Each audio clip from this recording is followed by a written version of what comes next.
Bonjour cher ami, toi qui m'écoutes, je suis heureux de te partager encore une pensée d'encouragement ce matin.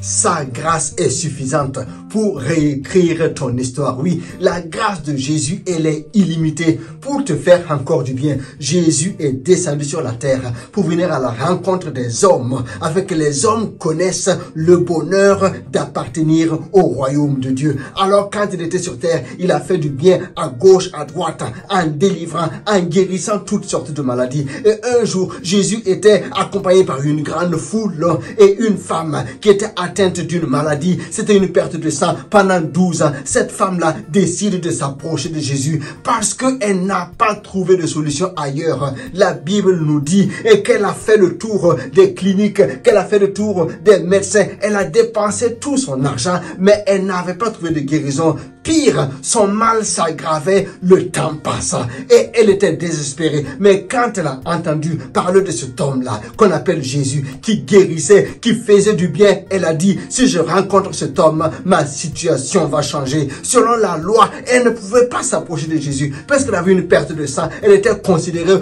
comme une qui était impure. Malgré tout, elle a pris son courage. Elle s'est approchée de Jésus, non pas avec une prière conventionnelle, mais elle s'est dite dans son cœur, si j'arrive seulement à toucher le bord de son vêtement, je serai guéri. Elle n'a pas lu ça quelque part, mais elle avait une conviction, elle avait une foi que cet homme, la façon dont il agit à gauche et à droite, il suffit juste de pouvoir s'approcher de lui et on trouve la guérison et le miracle. Elle a forgé une foi en elle qui est venue de ce qu'elle a entendu, de ce que Jésus faisait. Mais de manière surprenante, en effet, quand elle arrive, elle touche le bord du vêtement, elle est instantanément guérie. Et Jésus se rend compte qu'une puissance l'a quitté et il demande, mais qui m'a touché? Alors qu'il était pressé par la foule. Et la femme vient se jeter à ses pieds pour lui dire ce qui s'est passé. Et Jésus lui dit, va, ta foi t'a sauvé. Donc je viens t'encourager. Ce n'est pas trop tard.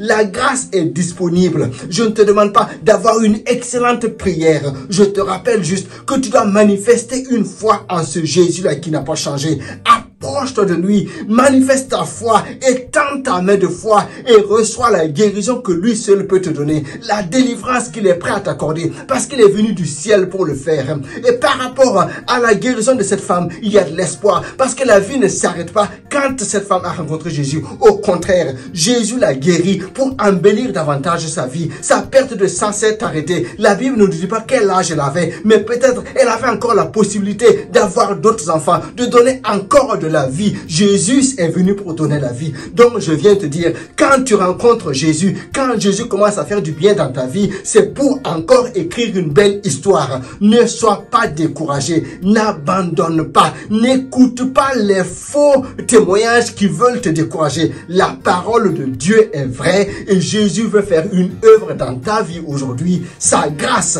est suffisante pour écrire ta vie en couleur afin que le bonheur et la grâce t'accompagnent. Je te souhaite une excellente semaine. Sois encouragé. Tiens bon. Ton Dieu marche avec toi. À bientôt. Bye bye.